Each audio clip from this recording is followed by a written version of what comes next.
This meeting is being recorded.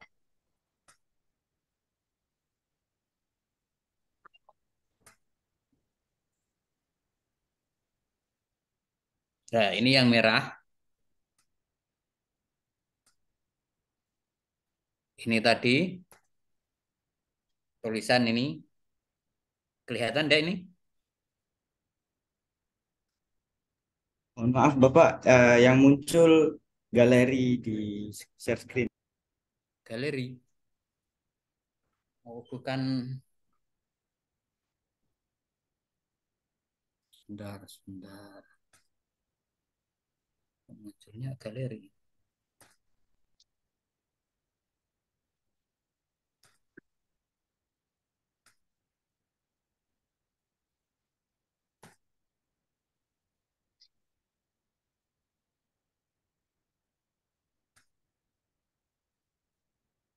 Gimana? Udah ya? Ya sudah, Pak. Nah, ini yang kemarin terusannya. Surat kuasa khusus yang dianggap memenuhi ketentuan pasal 123 ayat 1 HIR, yaitu satu, menyebutkan kompetensi relatif di PN mana kuasa itu dipergunakan mewakili kepentingan pemberi kuasa. Nah, di sini saya masukkan yang nomor 1 tadi.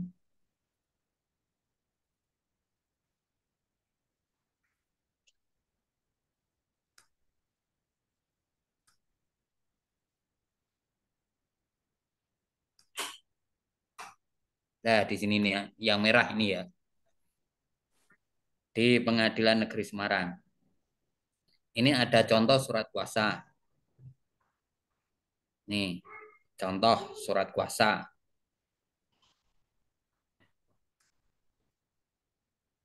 Terus yang kedua, menyebutkan identitas dan kedudukan para pihak sebagai penggugat dan tergugat.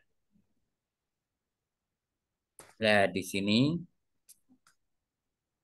juga kita, nah ini yang nomor 2, tadi saya beri tulisan warna biru. Ini yang bertanda tangan di bawah ini, nama, lahir di Salatiga tanggal 00, sebagai penggugat atau pemberi kuasa.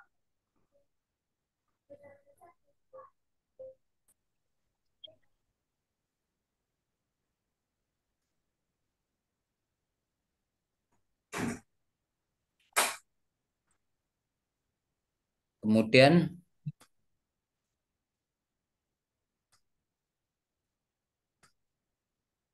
para pihaknya itu juga saya beri tulisan warna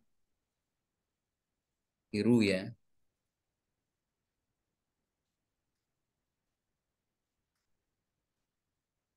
Nah, ini untuk dan atas nama serta guna mewakili dan bertindak untuk kepentingan hukum pemberi kuasa selaku penggugat dalam hal mengajukan gugatan wan prestasi terhadap, nah ini tergugat ya, nama, umur. Jadi nama saya samarkan,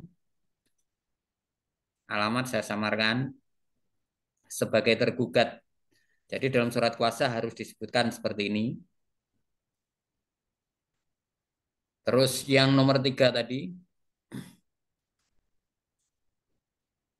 nomor 3 ini menyebutkan secara ringkas dan konkret pokok dan objek sengketa yang diperkarakan antara pihak yang berperkara, paling tidak menyebut jenis atau masalah perkaranya. Nah, ini tulisannya warna ungu. Nah, di sini nih saya tulis juga warna ungu untuk memudahkan adik-adik mahasiswa itu memahaminya ya. Nah, ini mengenai jual beli di bawah tangan berdasarkan kwitansi pembayaran tanggal. Jadi gugatannya itu mengenai jual beli di bawah tangan berdasarkan kwitansi pembayaran tanggal 1 bulan 3 tahun 1999 atas sebidang tanah hak milik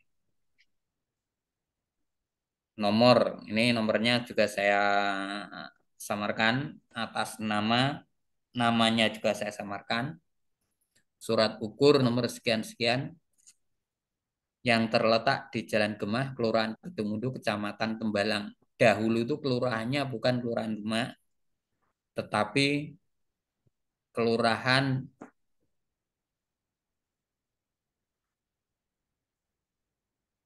dulu Kecamatan Semarang Timur. Sekarang Kecamatannya Tembalang, Kelurahannya Kedungmudu, Kota Semarang dengan batas-batas berikut. Nah, ini letak objeknya ya. Ini letak objeknya ini. Yang warna ini harus disebutkan juga dalam surat kuasa. Nah, baru ini pemberi kuasa, penerima kuasa,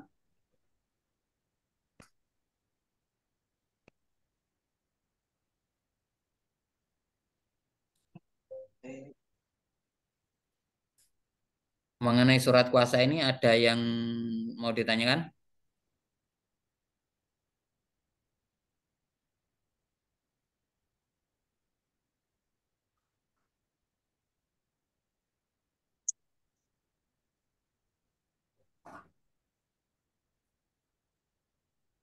Ada yang tanyakan enggak?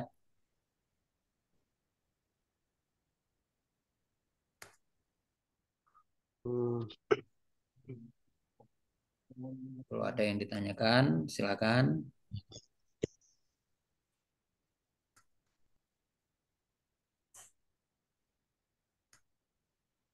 Kalau tidak ada, akan saya teruskan.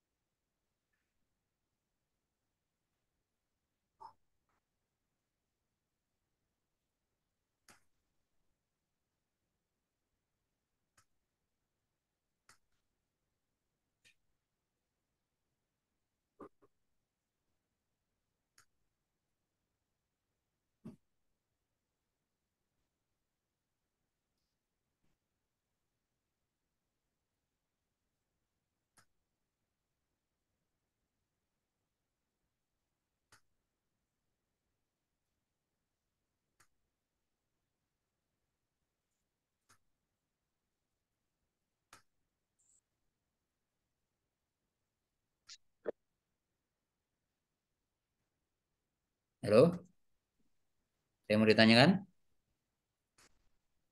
terkait dengan surat kuasa?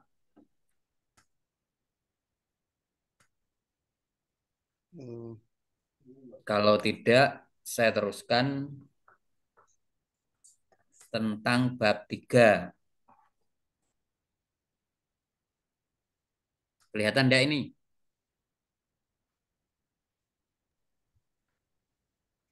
Iya, Pak. Belum, Pak. Kelihatan, Pak. Kelihatan ya. Tapi ini yang kelihatan, Pak. Kayak file. Kayak apa? Belum dibuka filenya, Pak. Belum dibuka. Iya, Pak. Belum dibuka filenya, Pak. This meeting is being recorded.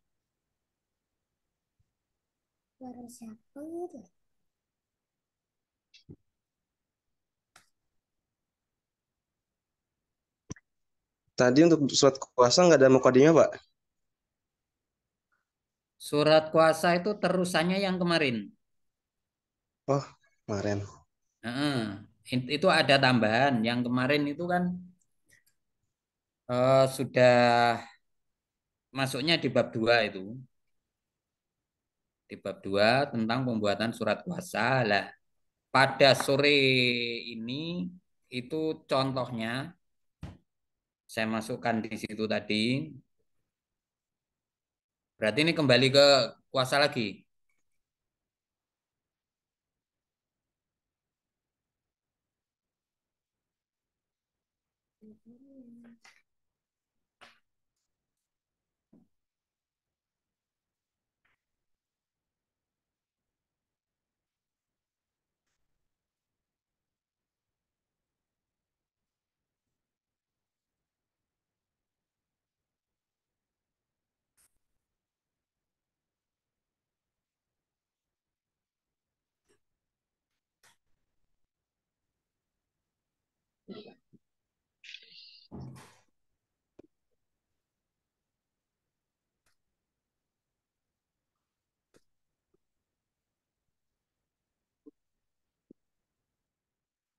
Nah, kemarin ini kan ini toh.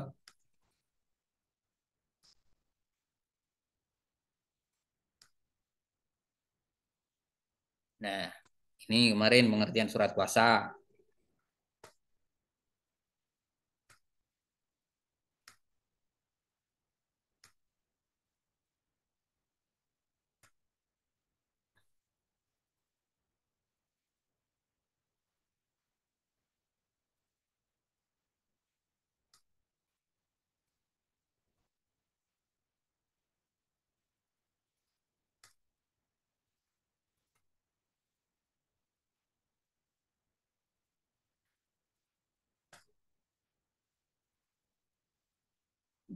Betul.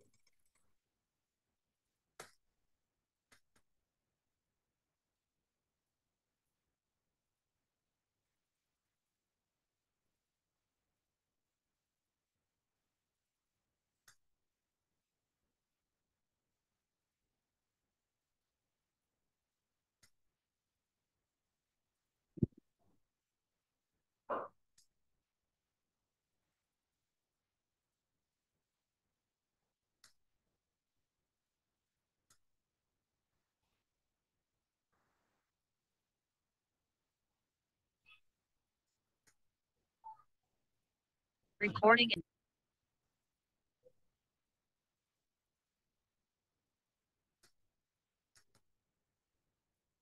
Nah, udah muncul? Udah Pak. Ini yang kemarin toh. Udah dibuka belum kemarin? Untuk materi kuliahnya. Oke, sudah Bapak. Udah ya. Nah, ini yang kemarin itu kan tentang surat kuasa.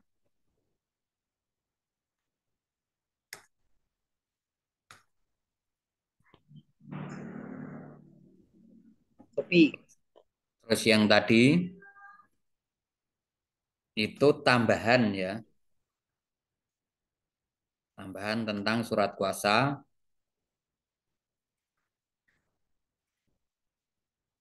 Nanti apa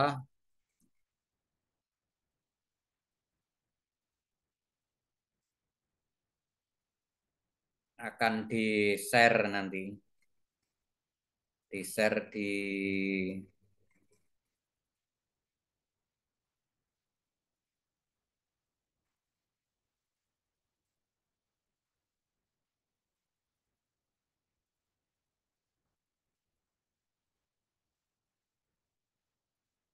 Sinaunisula ya nanti ya. Iya, Pak.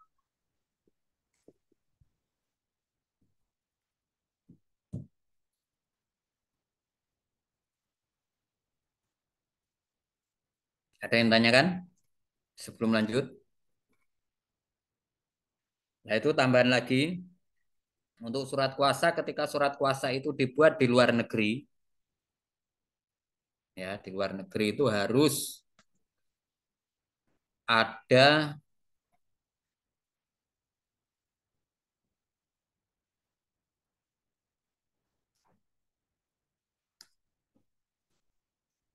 tambahan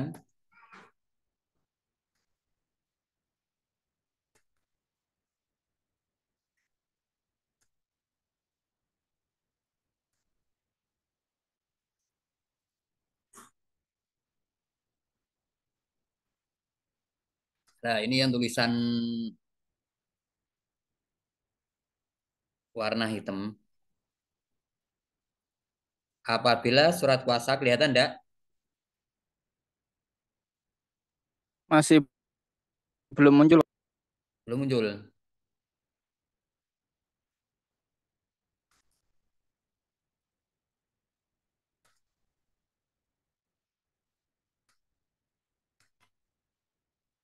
Sudah muncul? Sudah, Pak. Ini ya. Apabila surat kuasa diberikan oleh pemberi kuasa di luar negeri, maka harus dilegalisasi kedutaan besar atau kedubes RI atau konsulat jenderal atau konjen di luar negeri. Nah, itu kalau punya klien di luar negeri, orangnya kerja di sana atau bertempat tinggal di sana, tapi WNI, maka surat kuasa tersebut harus dilegalisasi di kedutaan besar. Itu ya.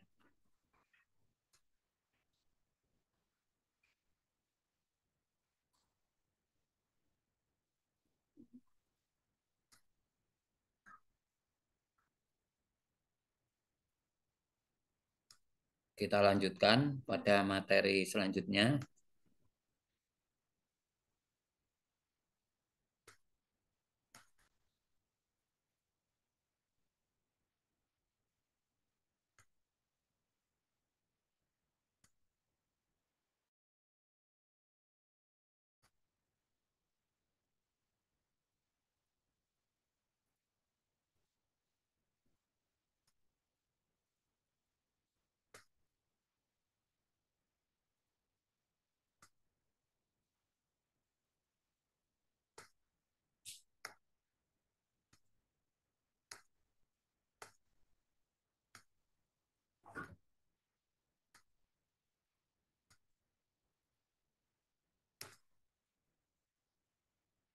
Sudah muncul belum? Halo? Pak. Belum, Pak. Belum? Belum, Filenya Pak. belum kebuka.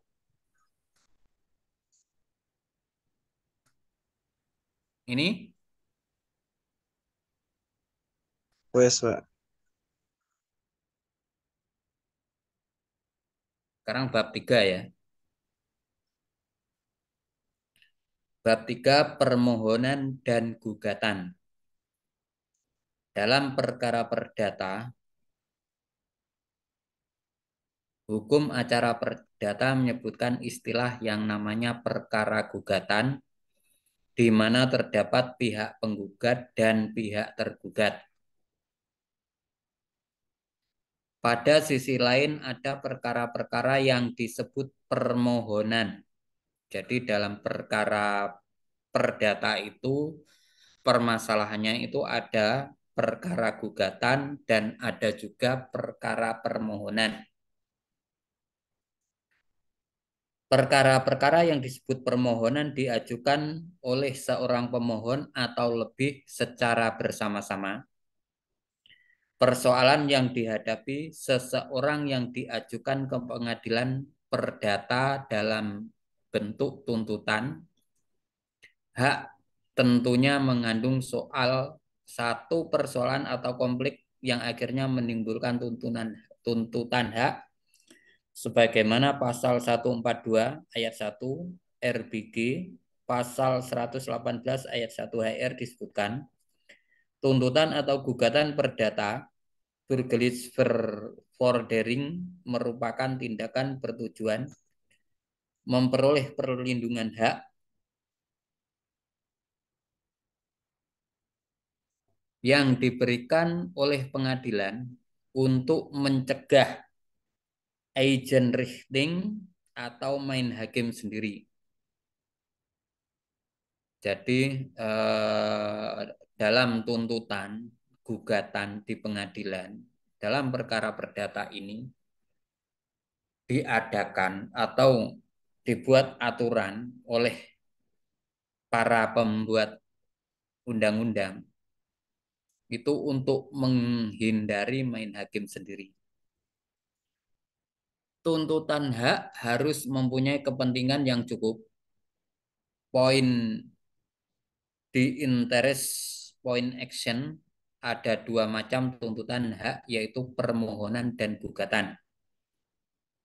Yang bertitik tolak pada ada atau tidak adanya sengketa. Tuntutan hak yang mengandung sengketa disebut gugatan, di mana terdapat sekurang-kurangnya dua pihak, yaitu penggugat dan tergugat.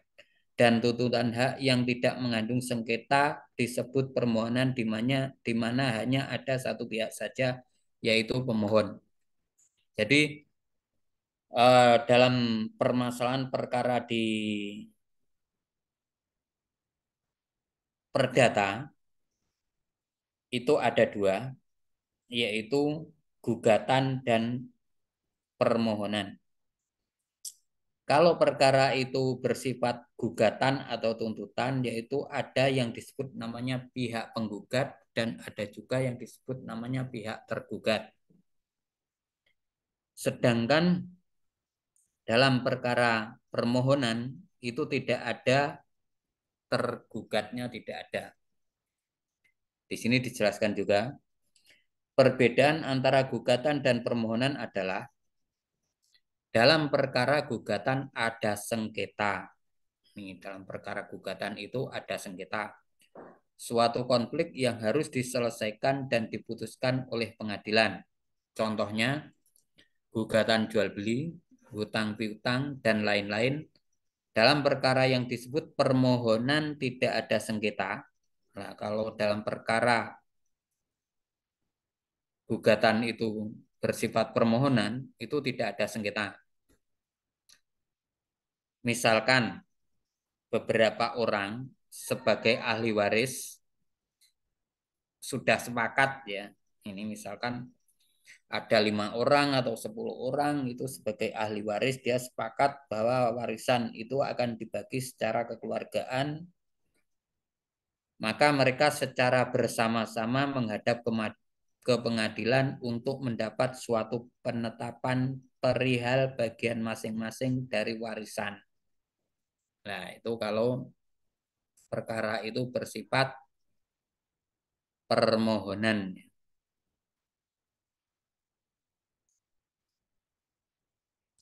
Dua, suatu gugatan ada satu atau lebih yang merasa bahwa haknya atau hak mereka telah dilanggar. Di lain pihak, orang dirasa melanggar haknya atau hak mereka itu tidak mau secara sukarela melakukan sesuatu.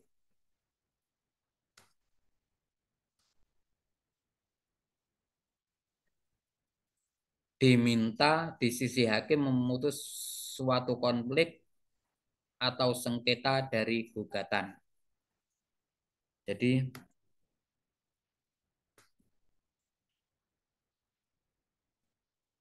kalau perkara permohonan itu tidak ada yang merasa haknya itu dilanggar atau direbut oleh pihak lain.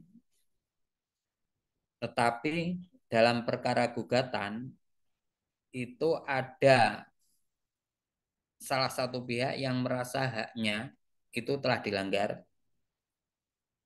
Di lain pihak, nah, di lain pihak itu ada orang yang merasa dia melanggar haknya dan tidak mau menyerahkan haknya itu secara sukarela. Itu disebut gugatan. Ketiga, dalam permohonan di sini hanya satu pihak yang merasa bahwa haknya perlu untuk mendapat penetapan dari pengadilan secara sah. Hakim pengadilan tersebut mengeluarkan suatu penetapan dikenal dengan istilah putusan deklaratoir. Jadi putusannya, ya, putusan hakim dalam perkara permohonan itu deklaratoir artinya hanya bersifat penetapan, yaitu suatu putusan yang bersifat menetapkan, menerangkan. Hakim hanya sekedar memberikan jasa-jasa sebagai seorang tenaga tata usaha negara. Hakim memberikan suatu penetapan, contoh dalam hal permohonan pengangkatan anak, wali pengampu, permohonan akta catatan sipil.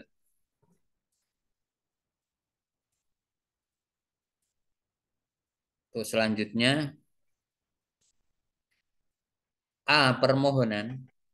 Permohonan tidak serumit gugatan, di mana landasan hukum sebagai dasar permohonan cukup memuat dan menjelaskan hubungan hukum res verbonding antara diri pemohon dengan permasalahan hukum yang dipersoalkan dalam permohonan menyangkut fundamentum petendi atau posita pada prinsipnya berdasarkan pada ketentuan pasal undang-undang yang menjadi alasan pemohon dengan menghubungkan ketentuan dengan peristiwa yang dihadapi pemohon. Guna mendapat gambaran terhadap deskripsi berbagai ketentuan pasal perundang-undangan yang dapat dijadikan dasar hukum, referun atau basic law, permohonan secara volunteer. Ini M. Yahya Harahap mengemukakan beberapa ketentuan sebagai landasan permohonan sebagaimana acuan kebijakan hukum. 1. Bidang hukum kekeluargaan yang dilandasi Undang-Undang Nomor 1 Tahun 1974 tentang perkawinan dan juga ketentuan hukum yang menyangkut hukum keluarga, misalnya yang berkaitan dalam permohonan tentang, nah ini masalah permohonan. Permohonan itu kalau dalam perkara khusus perkawinan, apakah itu perkawinan bagi mereka yang beragama Islam atau non-Muslim, itu sama. Yaitu 1. Bidang hukum keluarga yang dilandasi Undang-Undang Nomor 1 Tahun 1974 tentang perkawinan dan juga ketentuan hukum yang menyangkut hukum keluarga, misalnya yang berkaitan dengan permohonan tentang, nah ini permohonan izin poligami berdasarkan pasal 5 Undang-Undang Nomor 1 Tahun 1974, di mana ketentuan dalilnya dapat berubah. Dapat berupa 1. Permohonan yang digariskan berdasarkan pada pasal 4 ayat 1, yaitu Undang-Undang Nomor 1 Tahun 1974. 2. Diikuti dengan pemenuhan syarat-syarat yang disebutkan dalam pasal 5 ayat 1. Nah ini adik-adik nanti bisa mempelajari tentang Undang-Undang Nomor 1 Tahun 1974 tentang perkawinan, syarat-syarat izin poligami. Yang B, permohonan izin melangsungkan perkawinan tanpa izin orang tua berdasarkan pasal 6 dalam hal orang tua berbeda pendapat, memberi izin perkawinan bagi yang berumur 19 tahun atau mereka yang tidak memberi pendapat, dan lain-lain. Lain di sini ketika mau menikah, ya, orang tua, salah satu orang tua itu tidak setuju untuk menikahkan, maka salah satu pihak yang calon mempelai itu dapat mengajukan permohonan sebagai wali.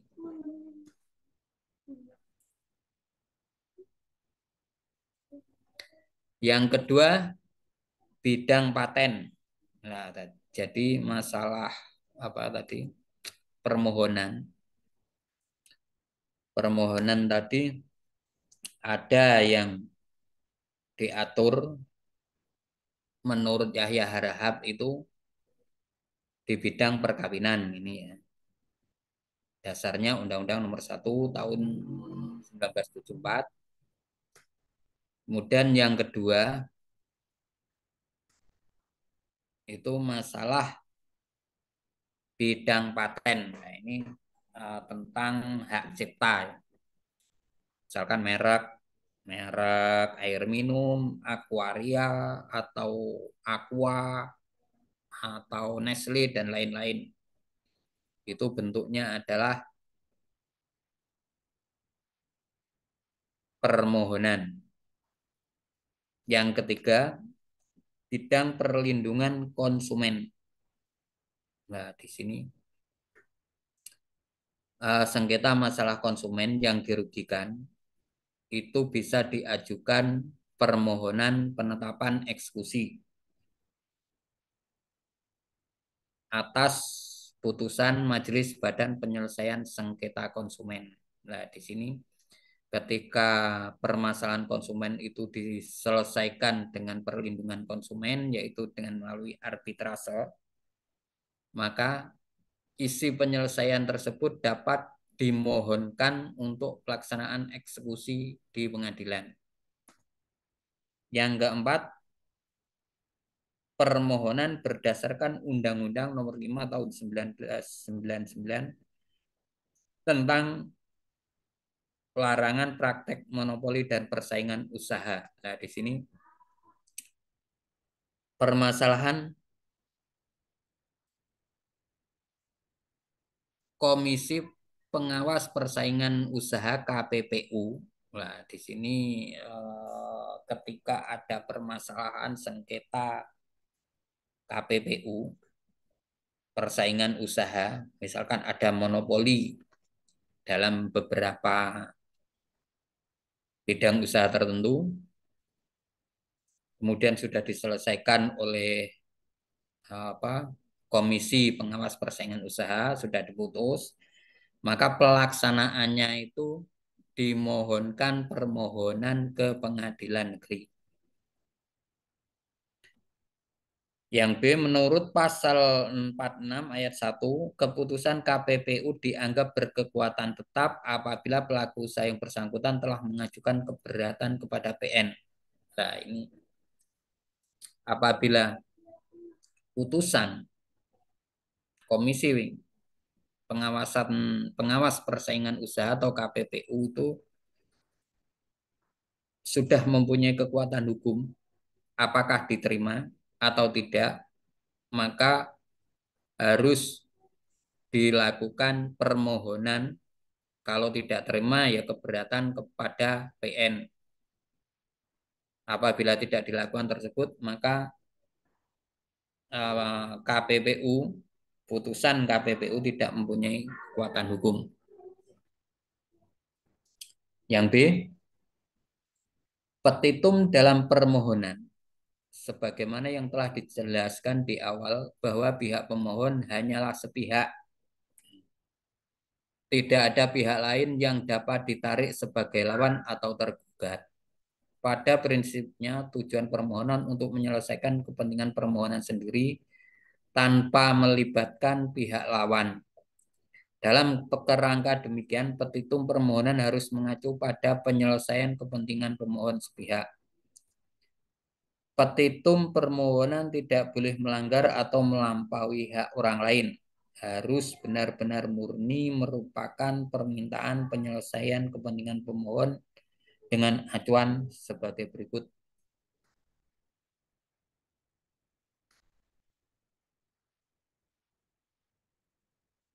Ini isi petitum.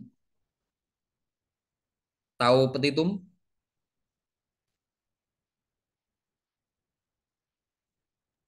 Belum, Pak. Petitum itu tuntutan. Petitum. Tuntutan ya dalam perkara perdata nih. Ya, karena kita bahasnya adalah permasalahan hukum acara perdata. Jadi isi petitum atau tuntutan dalam perkara permohonan hanya bersifat deklaratif, menyatakan. Jadi isinya menyatakan. Misalkan menyatakan sah pengangkatan anak bernama ini sebagai anak angkat si A dan B. Yang kedua, petitum tidak boleh melibatkan pihak lain yang tidak ikut sebagai pemohon. Jadi petitum dalam perkara permohonan itu tidak bisa, misalkan yang mengajukan permohonan si A, kemudian isi penetapan pengadilan itu tidak boleh bersifat ke B juga. Jadi harus ke A ya. Yang mengajukan A, maka kepentingannya mengikat kepada A saja. Tidak boleh memuat petitum yang bersifat kondemnatoir, ya, atau mengandung hukuman. Jadi dalam perkara permohonan itu petitum, tuntutan atau permintaan itu yang dinamakan petitum itu tuntutan atau permintaan. Itu tidak boleh mengandung hukuman. Petitum permohonan harus dirinci satu persatu tentang hal yang dikehendaki pemohon untuk ditetapkan pengadilan kepadanya. Jadi petitumnya harus satu persatu. Misal dalam permohonan anak yang belum dewasa, umurnya masih 15 tahun misal, atau umurnya belum 19 tahun, dia hendak menjual warisan dari orang tuanya. Tapi karena masih di bawah umur dan tidak bisa untuk melakukan jual beli. Tidak bisa melakukan perbuatan hukum. Oleh sebab itu dia harus ada namanya wali. Nah, di situ harus permohonannya harus disebutkan. Misal si A itu anak, si B itu sebagai kakak atau sebagai paman atau sebagai nenek atau sebagai kakek itu mengajukan sebagai wali. Di situ harus disebutkan bahwa A itu sebagai wali mewakili si B, B itu anak, untuk melakukan perbuatan hukum baik di dalam maupun di luar persidangan. Jadi harus disebutkan secara rinci.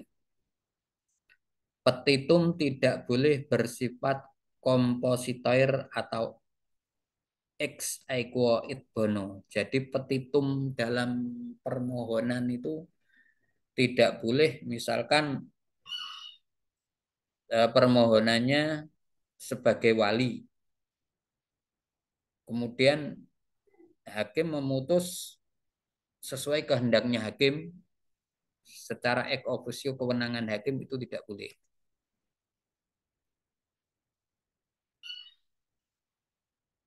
Di situ.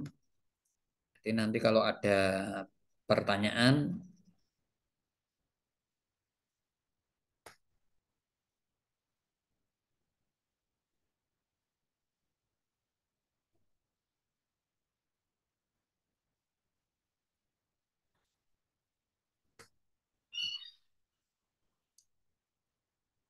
sebutkan isi petitum permohonan, itu bisa menjawabnya. Ada yang ditanyakan?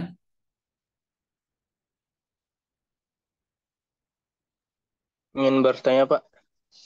Ya. Tadi tolong dijelaskan ulang dan lebih rinci, Pak, tentang komposir dan ex aequo et bono tadi. Yang poin nomor 5 ya. Nomor 5.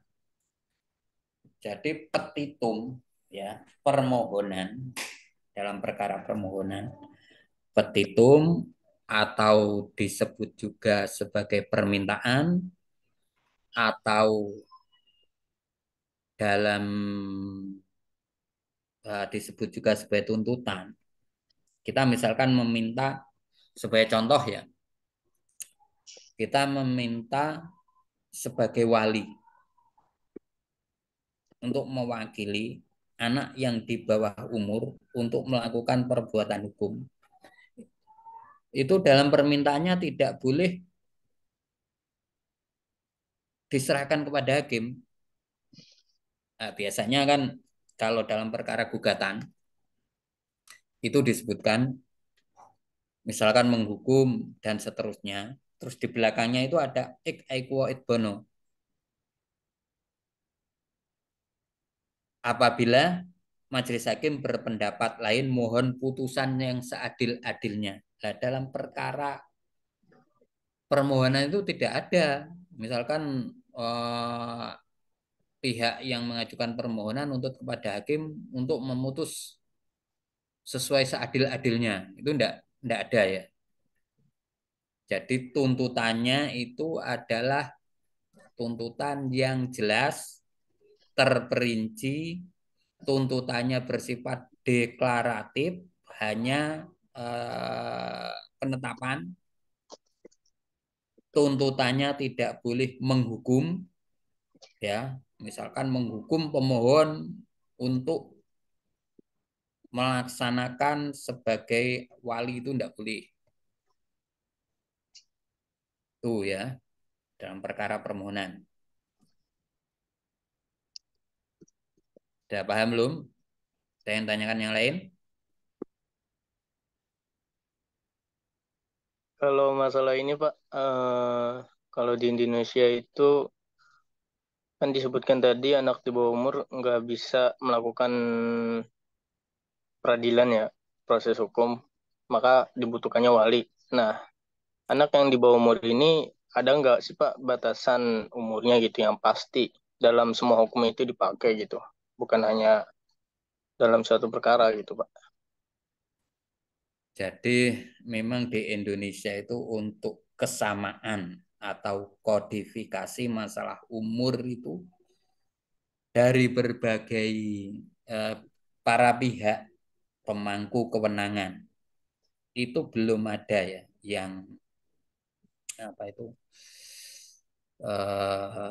persamaan. Supaya contoh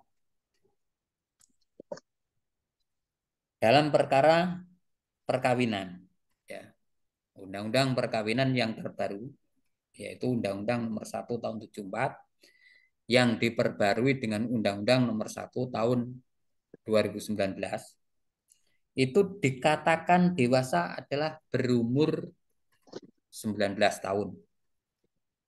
Ya.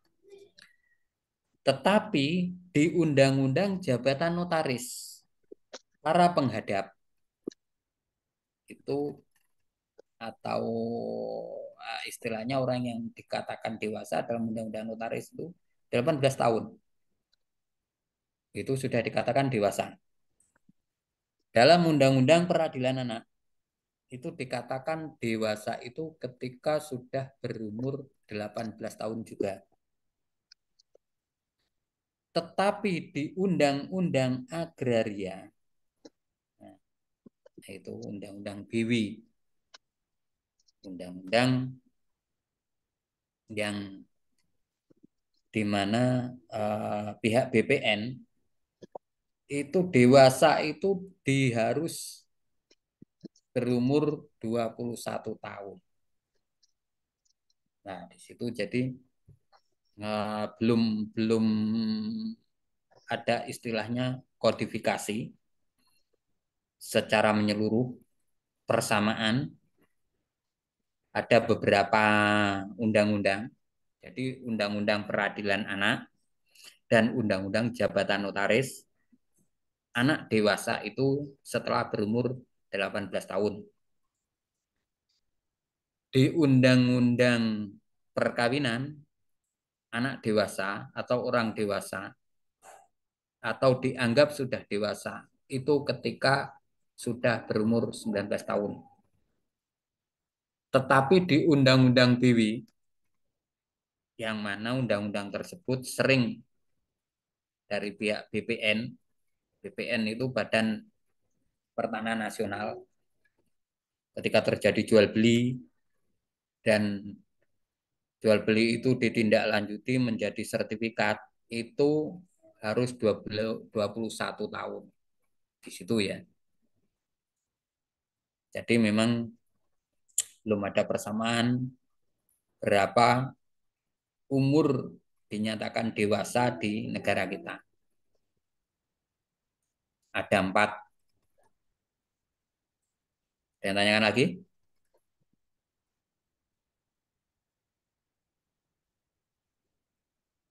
Tanya juga Pak, perbedaan umur dari beberapa kasus itu, dari undang-undang yang disebut tadi, kita melihatnya sebagai kelebihan atau kekurangan Pak dalam proses hukum ini. Kalau menilik negara lain yang saya tahu itu mereka menetapkan 1 gitu, umur dewasa itu ya di atas berapa tahun gitu Pak. Kalau Bapak sendiri gimana Pak memandang perbedaan umur ini di beberapa undang-undang? Sesuatu kelebihan atau kekurangan Pak? Jadi gini, kita dalam menganggap atau mensikapi suatu permasalahan yang berbeda-beda itu tergantung dari sisi mana kita memandangnya. Nah, sebagai contoh ini, hal yang terbaru. Ya. Permasalahan yang terbaru itu antara instansi satu dengan instansi yang lain. Pihak eksekutif dan yudikatif. Itu yang terjadi perbedaan. Belum bisa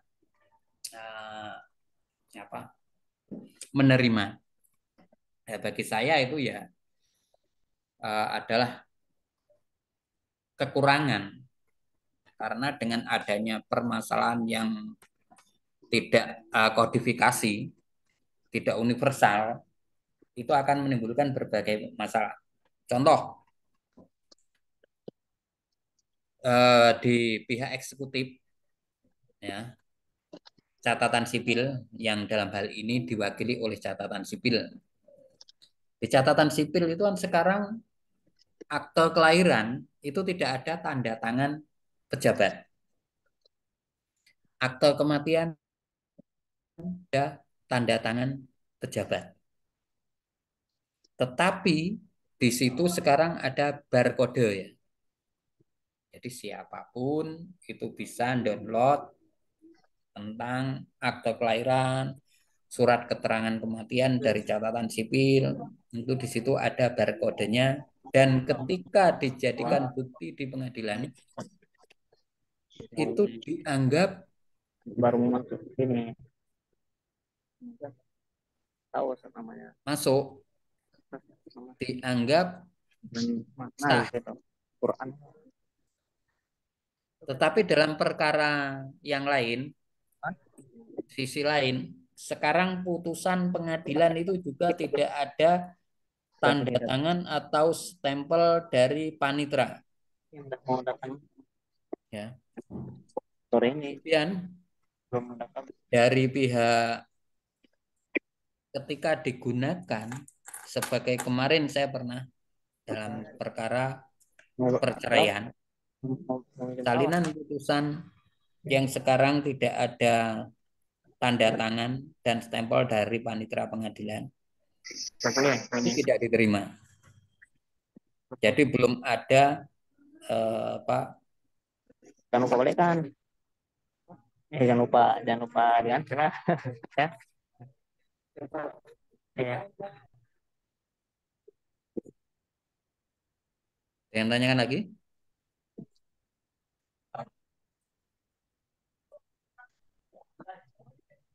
Sudah Pak, terima kasih Pak atas penjelasannya.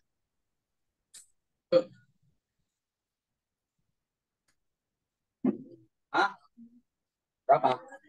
10 mati. Kita lanjutkan ya. C. Gugatan. Nah, tadi permohonan, sekarang kita menginjak ke gugatan. Kenapa?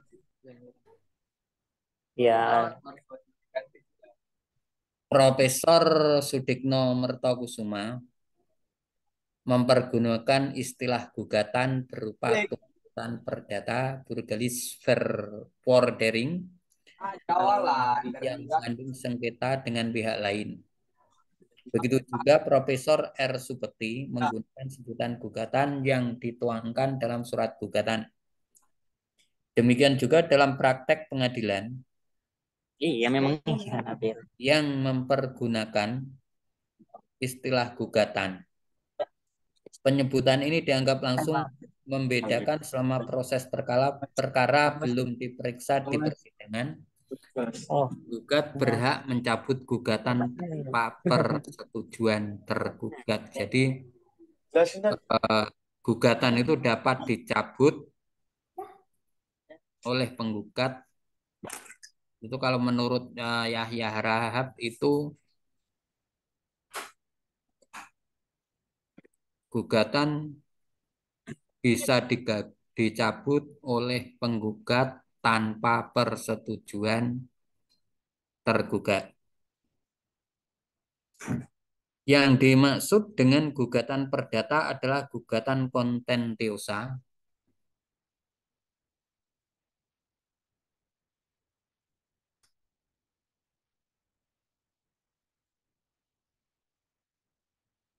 yang mengandung sengketa di antara pihak yang berperkara yang pemeriksaan penyelesaiannya diberikan dan diajukan kepada pengadilan dengan posisi para pihak,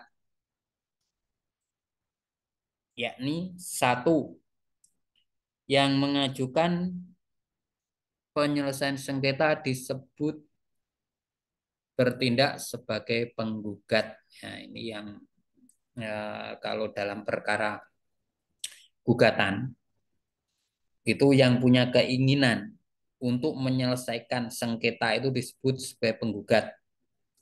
Sedangkan yang ditarik sebagai pihak lawan dalam penyelesaian disebut dan berkedudukan sebagai tergugat. Nah, jadi kalau dalam perkara gugatan itu ada namanya penggugat dan ada namanya tergugat. Yang ketiga, ciri yang melekat pada gugatan perdata di mana permasalahan hukum diajukan ke pengadilan mengandung sengketa.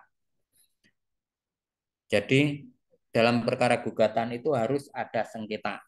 Kalau tidak ada sengketa berarti namanya permohonan. Yang keempat, sengketa terjadi di antara para pihak, paling kurang di antara dua pihak. Nah, minimal sengketa itu terjadi dua pihak ya. Ada namanya pihak penggugat dan ada pihak tergugat. Kalau tidak ada pihak tergugat, itu berarti namanya permohonan. Yang kelima, berarti gugatan perdata bersifat parti dengan komposisi pihak yang satu bertindak dan berkedudukan sebagai penggugat dan pihak lain berkedudukan sebagai tergugat. Nah, syarat gugatan itu ada 5 ini ya. Syarat gugatan itu ada 5. Yang mengajukan penyelesaian sengketa disebut atau bertindak sebagai penggugat. Ada yang tanyakan?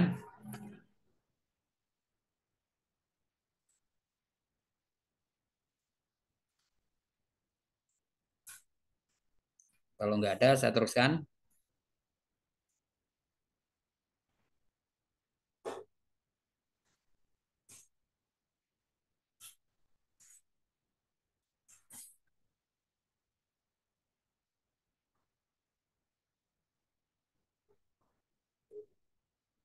Saya teruskan ya. Iya, Pak. Silakan, Pak. D. Perbedaan permohonan dan gugatan.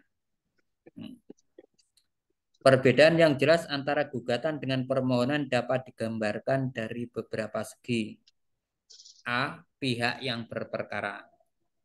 Nah, ini dalam perkara perbedaan gugatan dan permohonan itu ada beberapa.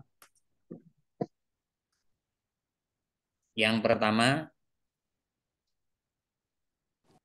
A. Pihak yang berperkara.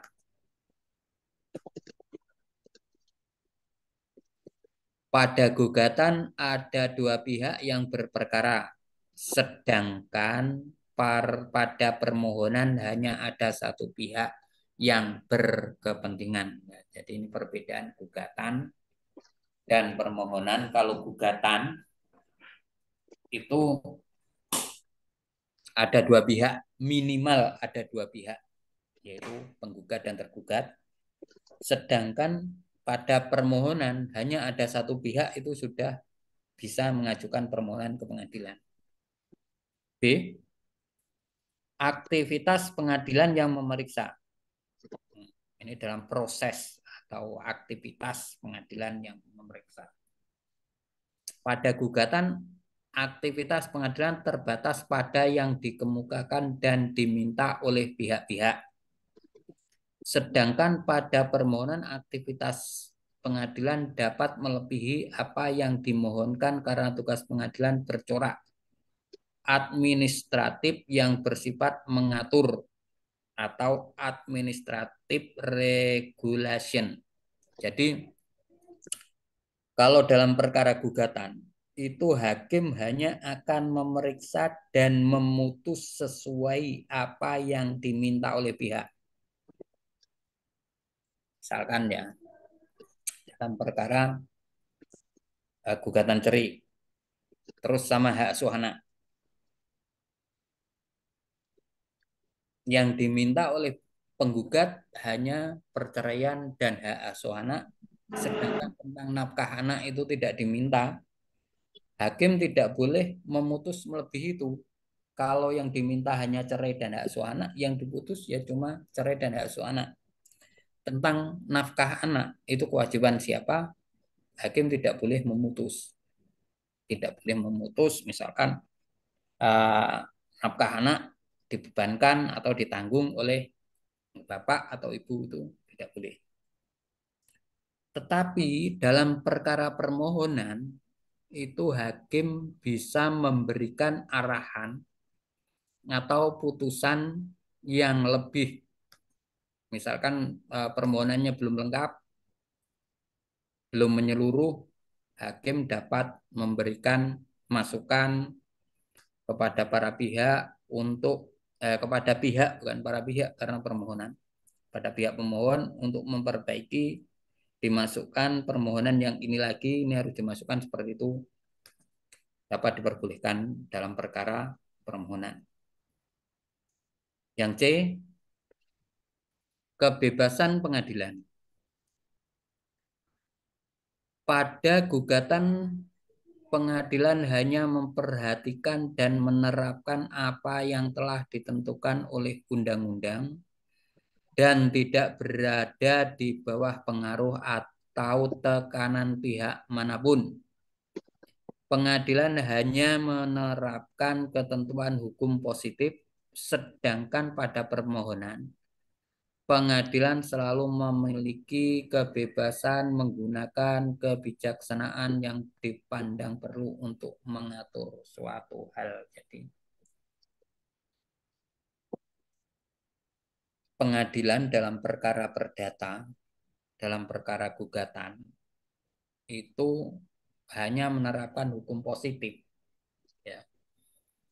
Misalkan dalam aturan undang-undang hukum perdata itu tidak diatur, ya hakim tidak boleh memutus di luar itu. Tetapi kalau dalam perkara permohonan, itu hakim dapat menggunakan kebijaksanaannya apabila dipandang perlu untuk mengatur sesuatu hal. Yang D, kekuatan mengikat keputusan pengadilan. Pada gugatan, putusan pengadilan hanya mempunyai kekuatan mengikat pihak-pihak yang bersengketa. Ya. Jadi putusan dalam perkara gugatan itu mempunyai kekuatan mengikat pihak-pihak yang bersengketa, yaitu mengikat kepada pihak penggugat dan tergugat. Sedangkan pada permohonan, putusan pengadilan mempunyai kekuatan mengikat terhadap semua orang. Nah, misalkan ya tentang apa putusan yang bersifat umum, itu pengadilan mengeluarkan bisa dikatakan sejenis fatwa. Sebagai contoh ya, dalam perkara yang baru-baru saja itu MA mengeluarkan SEMA tentang larangan legalisasi perkawinan beda agama. Itu mengikat seluruh para pihak, seluruh warga negara Indonesia yang berada di Indonesia yang melakukan perkawinan beda agama. Itu karena ada putusan pengadilan di Jogja, itu perkawinan beda agama dapat dilegalisasikan, disahkan berdasarkan putusan pengadilan. Kemudian Mahkamah Agung memberikan fatwa sejenis SEMA perkawinan beda agama tidak dapat dilegalkan.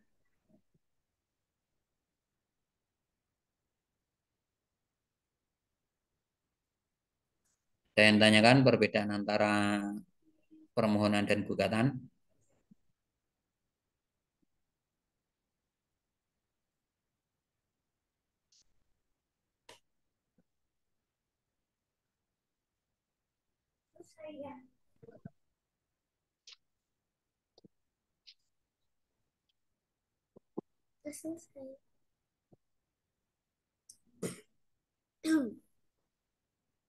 Apa mau bertanya, Pak?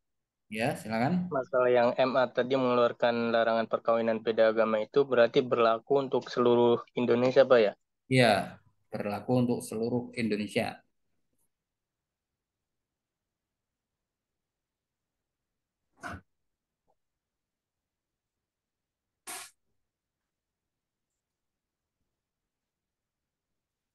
Karena itu sudah melanggar undang-undang.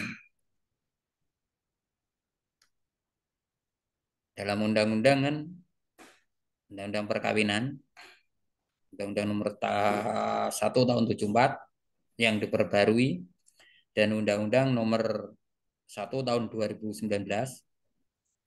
Di perubahan undang-undang perkawinan itu hanya satu. Kalau dulu itu batas dewasa dalam undang-undang nomor 1 tahun 74 tentang perkawinan.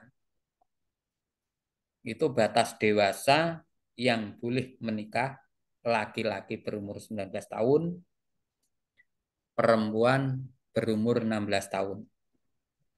Tapi dalam Undang-Undang nomor 1 tahun 2019 tentang perkawinan, ya hanya satu pasal itu. Wanita atau laki-laki dan perempuan dikatakan dewasa boleh menikah itu 19 tahun. Jadi semuanya 19 tahun. Dalam undang-undang perkawinan tersebut, perkawinan sah apabila dilakukan menurut agama dan kepercayaan masing-masing dan dicatatkan bagi yang beragama Islam di KUA, bagi yang non-muslim di catatan sipil itu sudah jelas. Perkawinan sah menurut agama dan sah menurut hukum. Itu ketika dilaksanakan menurut agama dan kepercayaannya. Dan didaftarkan bagi yang beragama Islam di catatan sipil, yang non-muslim Yang beragama Islam di KUA, yang non-Muslim itu di catatan sipil. Tapi dalam putusan pengadilan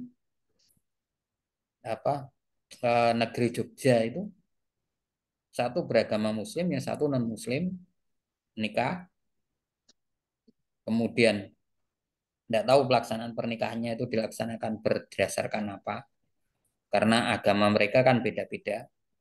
Kemudian dilegalkan melalui permohonan di pengadilan, dikabulkan. Akhirnya Mahkamah Agung memberikan surat edaran tadi.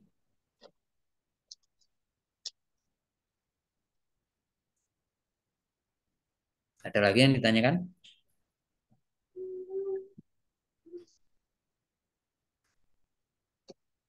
Izin Bapak, berarti untuk setiap kejaksaan itu bisa membuat keputusan di luar undang-undang, Pak? Apa gimana, Pak?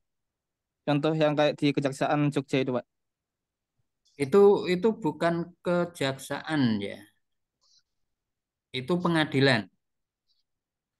Jadi sebenarnya itu bukan kebijaksanaan bukan, tetapi di situ ada terobosan hukum dari pihak pencari keadilan, yaitu pasangan suami istri. Dia menikah, melakukan perkawinan, pernikahan, itu beda agama. Kan kalau di Indonesia itu perkawinan beda agama itu enggak boleh. Bahasa kasarnya itu disebut kumpul kebo. Nah, akhirnya pasangan yang melakukan pernikahan beda agama tersebut mengajukan permohonan di Pengadilan Negeri Jogja. Nah, dalam permohonan tersebut dikabulkan bahwa perkawinan beda agama dapat dilegalkan, dicatatkan di catatan sipil. Itu. Jadi bukan kejaksaan.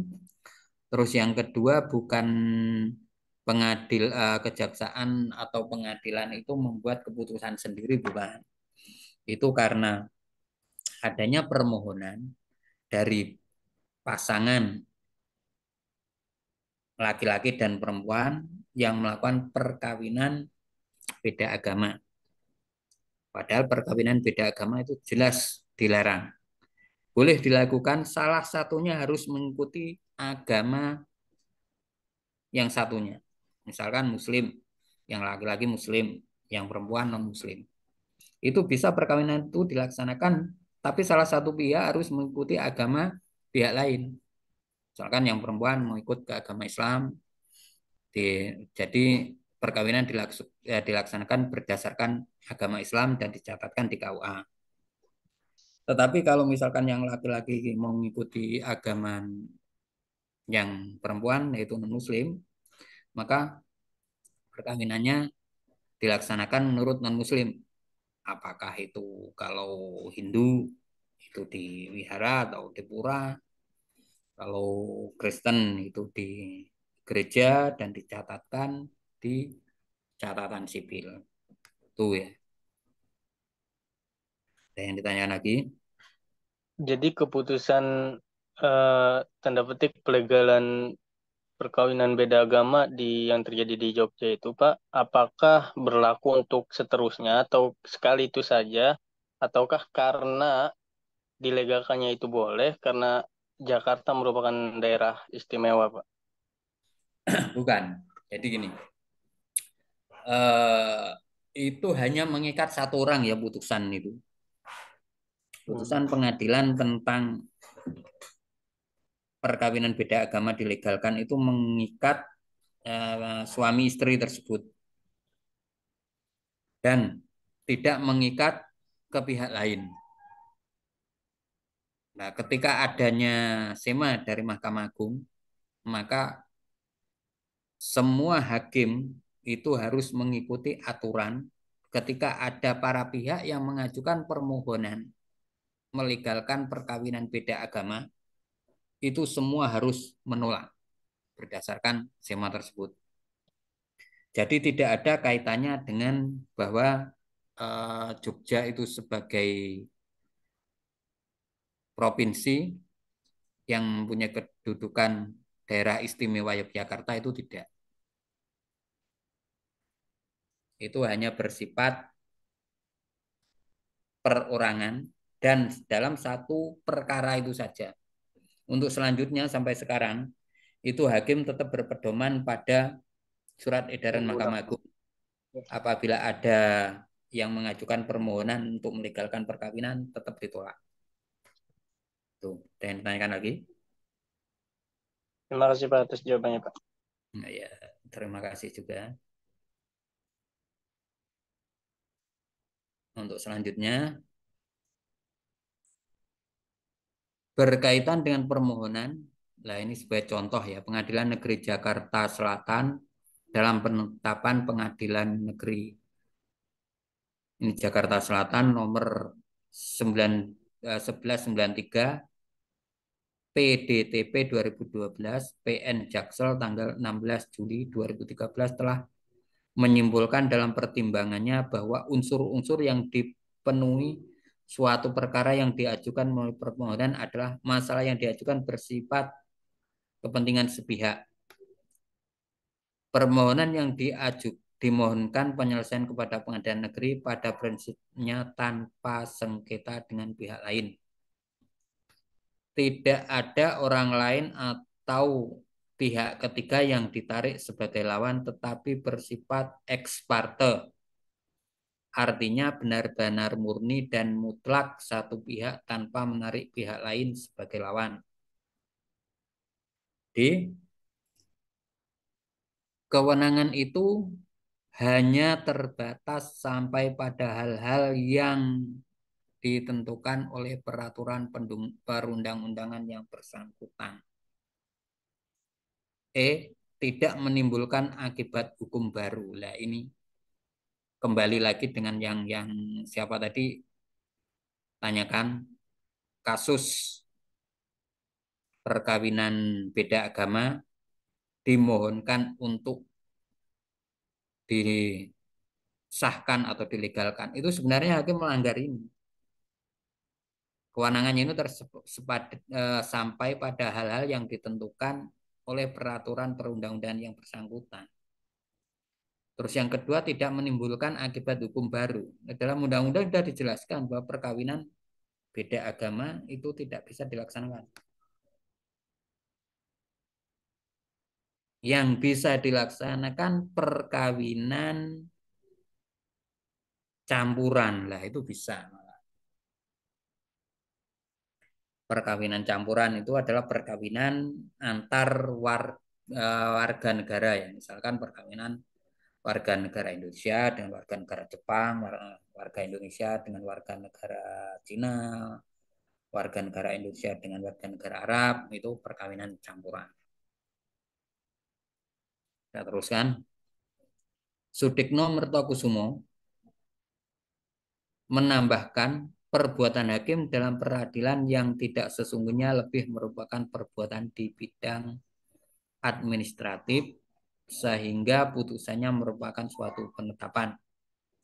Nah ini kalau Sudikno Mertokusumo itu putusan dalam perkara permohonan itu merupakan perbuatan di bidang administratif saja.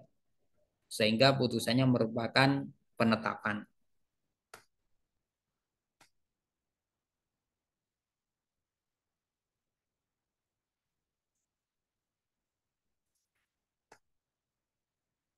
Ada yang tanyakan lagi perbedaan penetapan, permohonan, dan gugatan?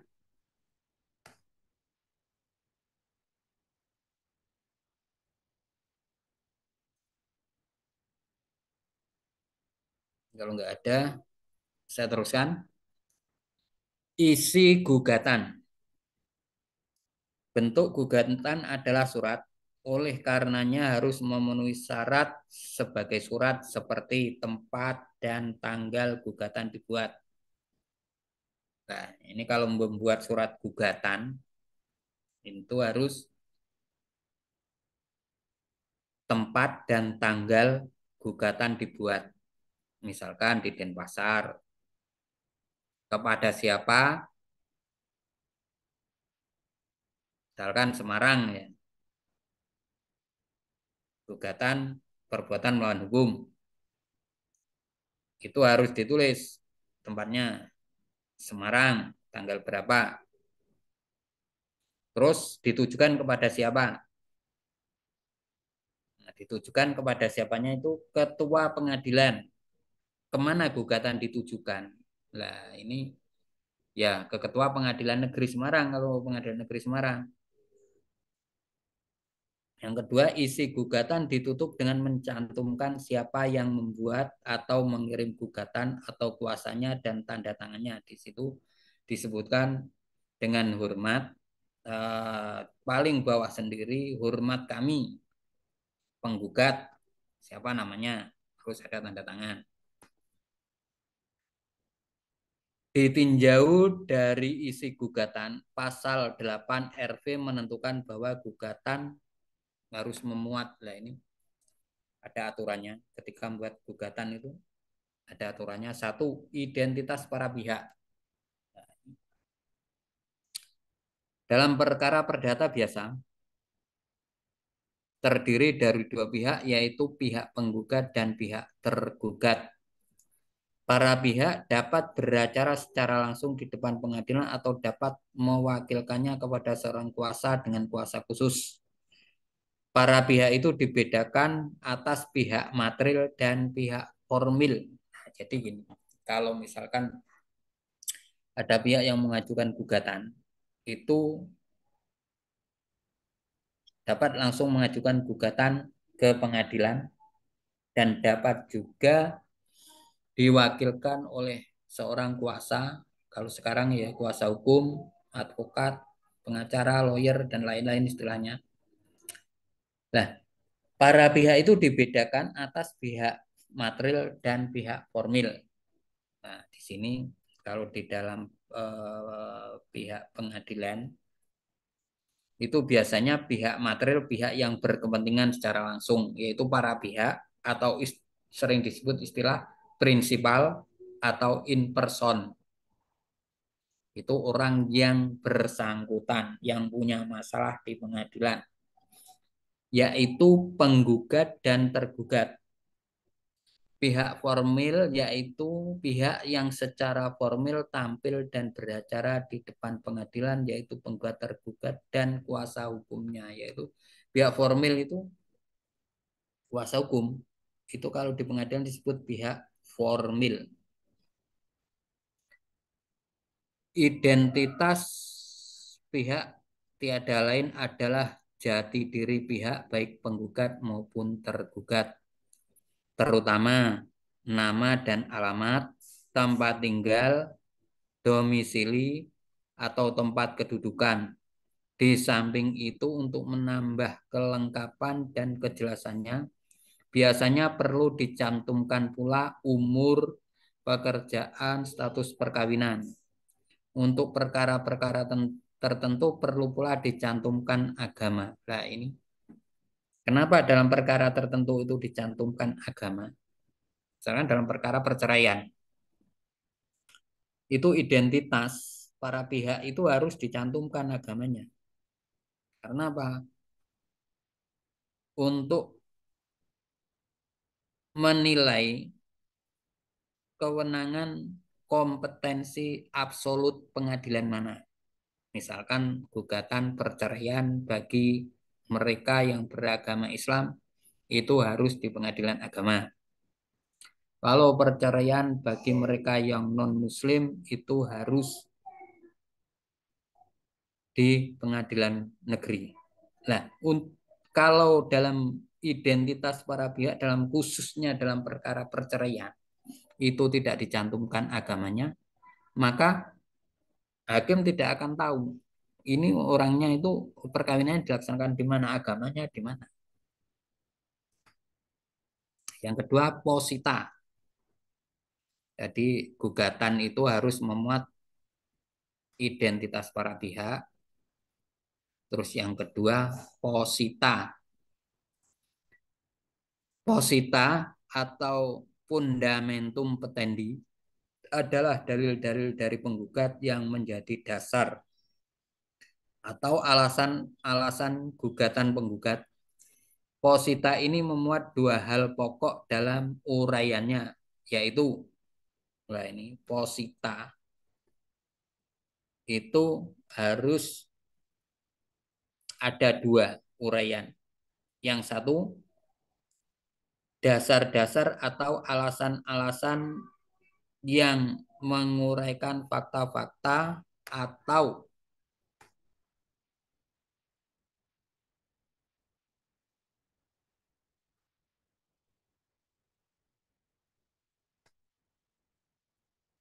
atau kejadian-kejadian yang mendeskripsikan duduknya masalah.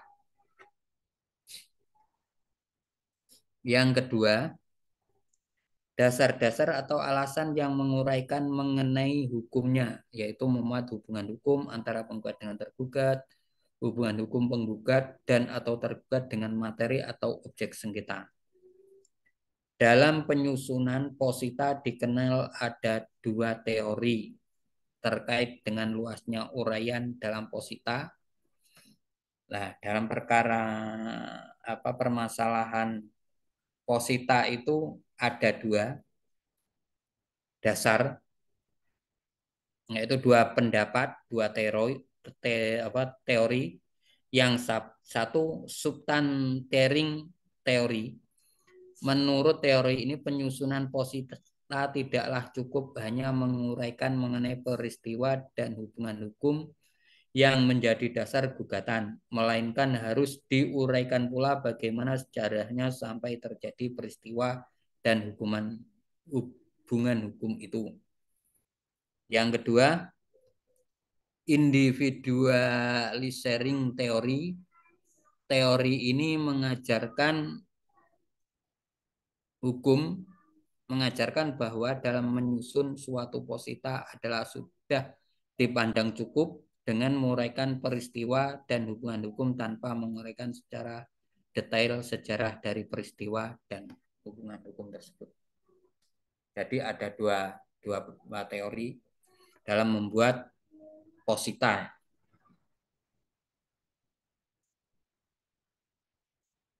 Ini sudah selesai ya. Waktunya udah habis belum? Udah, Pak. Nanti untuk materi kuliah nanti ngambil di itu ya. Di SIM ya.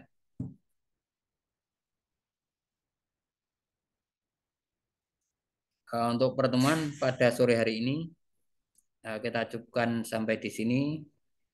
Semoga apa yang kita lakukan pada sore hari ini dapat bermanfaat dan menambah ilmu kita.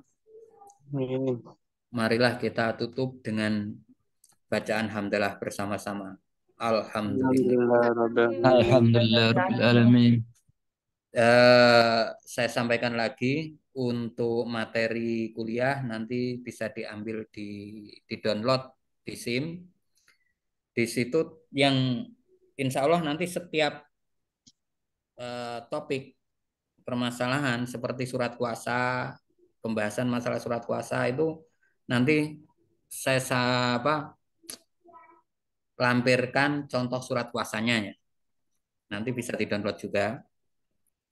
Jadi untuk memudahkan dalam memahami, karena kita perkuliahannya secara online. Jadi untuk memahami suatu permasalahan kalau secara online memang agak sulit ya.